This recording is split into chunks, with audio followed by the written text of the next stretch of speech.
Salut les hunters. Donc on va faire je vais faire une vidéo sur MH4 Ultimate. Ce jeu est un jeu qu'on peut jouer en solo ou en multijoueur. Donc son but est de battre des monstres pour sauver un village, si mes souvenirs sont bons. Donc je vais vous présenter un des monstres assez plutôt drôle à faire, je dirais, qui est assez drôle à jouer. Je vais pas parler du Narajala aujourd'hui, mais je vais parler d'un des premiers boss qui est le Tetsukabra. Alors le Tetsukabra est une vraie petite ambulante quand on n'a pas une bonne armure et surtout une arme de glace. Donc le Tetsukabra est un amphibien, on a l'impression qu'il ressemble à une grenouille mais avec une queue. Il a une attaque que je surnomme moi perce-roche et voilà, je peux reprendre. Qui s'appelle que je surnomme perce-roche et éclate-roche. Donc il a cette fâcheuse habitude, quand il est près de vous, il sort une roche de terre, et soit il vous l'avance dessus, soit vous êtes juste à côté et vous l'éclate dans la tronche. Donc c'est un monstre drôle. Il n'y a pas grand chose à dire, à part peut-être que même en mode agressif il est moyen. Donc c'est un monstre assez fastidieux à faire. Assez drôle. Après son armure elle est bien parce qu'elle résiste attaquer au feu. Si on la gemme avec toutes les pierres qu'il faut et compagnie, toutes les sphères d'armure, je crois que ça peut aller, ça monte jusqu'à défense presque 60 je crois, ou 70. Je veux pas dire de bêtises, donc je dis cette fourchette. Et en résistance feu, elle doit être vers les 13 résistance feu, donc c'est pas mal. Même si c'est un petit peu au détriment des autres, il vaut mieux que ce soit ça qu'autre chose, parce que ça peut être pratique sur d'autres monstres. Avoir une résistance pas mal. Donc voilà, je peux pas dire grand chose de plus, parce qu'elle est pas... Ce monstre il est pas emblématique, comme le Gormalagala, ou j'y reviendrai dans une autre vidéo. Mais ouais, c'est quand même un monstre assez... quand on commence, il est assez brutal. J'ai bien dit brutal. Parce qu'après, on voit très bien que ça, c'est une fillette à côté des autres qui nous attendent. Donc, qu'est-ce que je peux dire de plus Si, ce monstre, il faut être... moi, j'adore le faire, l'insectoglaive. Celui-là, insectoglaive, même poison, ça passe tout seul. Moi, au début, j'ai galéré. J'ai eu pas mal d'échecs. Et après, une fois que j'ai trouvé la parade... en 10 minutes. Ouais, j'ai dû faire 10 minutes avec une arme légère. Donc voilà, bon, je vais sur ce monstre, il y a pas, comme je l'ai dit, il y a pas grand chose à dire, donc je vais le passer. Après, je vais vous parler d'un autre monstre, d'une autre trempe. On va sauter pas mal de monstres là et on va prendre, comme je l'ai dit, non, ce sera dans une autre vidéo celui-là. Non, on va prendre, allez,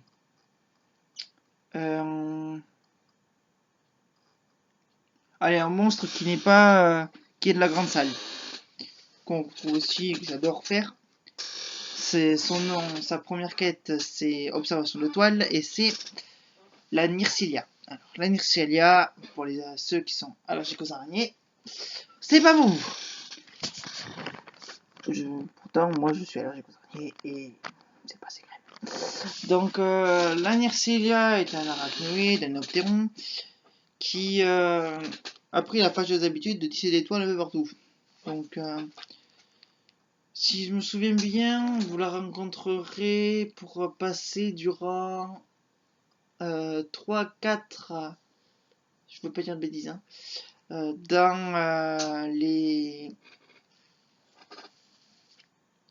dans le solo, et pour passer de 2 à 3 dans la grande salle. Donc cette arme, elle offre Après, ce monstre offre après différentes armes, j'y reviendrai. Donc ce monstre, comme je l'ai dit, est une arachnide. Donc elle a plusieurs attaques types d'arachnide, elle se pendouille un fil et essaye de vous choper, elle fait des bonds, elle fait toute la map, du moins elle fait toute la zone plutôt, en un bond quoi, donc ce qui fait qu'on peut, parfois on peut avoir du mal.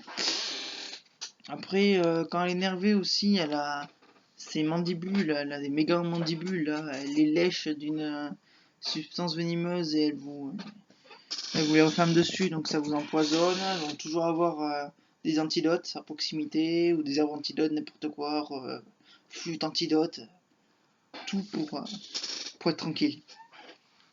Donc voilà. Après, si une caractéristique, elle boite. Elle boite, elle a plus ses épines dans le dos, là, ça. Une plaie aussi. Donc voilà. Après, ce monstre, il peut être drôle à regarder quand on le chevauche avec l'insectoglaive. Parce qu'il se débat d'une drôle de manière. Bon, on s'y fait. Donc là aussi, je vais passer rapidement dessus parce que c'est pas un monstre hyper important. C'est après que les monstres deviennent plus importants. Donc là, j'ai parlé de deux types. Donc le type normal et un type normal et un type poison. Donc je vais rester sur le type poison en vous mettant un monstre que l'on trouve rang 4, si je me souviens bien aussi, quête solo, et rang 2, quête grande salle. C'est le Gypceros, qui est une variante qui est le Gypceros amiste. Comme j'ai oublié de le dire pour Nircilia, elle a la spectrale aussi, mais ça j'en parlerai ultérieurement. Donc le Gypceros est un monstre très moche, très moche. Donc qu'est-ce que je peux dire caractéristique? Ah oui, il aime bien planter son pif partout. Il est sensible au feu. Et toutes ses parties du corps, je crois, sauf la queue, sont cassables. Donc le Gypceros, il crache des boules de poison. Quand il fait des coups de queue, sa queue elle s'allonge de 3... On a l'impression que sa queue elle s'allonge de 3 mètres à chaque fois. Ce qui est le cas d'ailleurs. Donc il faut pas y faire attention là-dessus et ça passe crème. Donc voilà. Il boite lui aussi.